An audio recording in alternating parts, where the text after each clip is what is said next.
ভাই রেডি? হ্যাঁ ভাই রেডি রেডি। তাহলে শুরু করে, চুপ থাকিস তুই।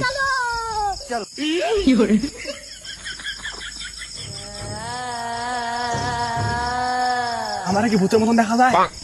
হ্যাঁ ভাই তোর সত্যিকারে ভূতের মতো লাগে। এ ভাই চুপ চুপ চুপ, মজা লেগেছে একটা। হ্যাঁ ভাই আমি তাহলে নুকাই, তুই ওরে ভয় দেখাস।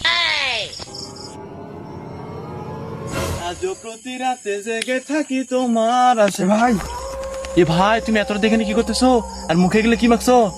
কেন তুমি জানো না? আমি অপেক্ষা করতেছি। ও ভাই কার জন্য অপেক্ষা করতেছো? ভাবির জন্য? না, মরা মানুষের জন্য। ওমা, ভাবি মরে গেছে নাকি? না, মরে তো গেছি আমি। ও তাহলে কি আপনি ভূত? কেন, আমাকে কি ভূতের মতো লাগে না? ও আপনি তাহলে ভূত, আপনি তাহলে অদৃশ্য হয়ে দেখান দেখি। ভূত অদৃশ্য হতে পারে, কে বলেছে তোমাকে?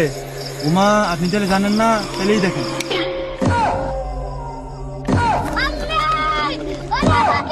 আল্লাহ গো।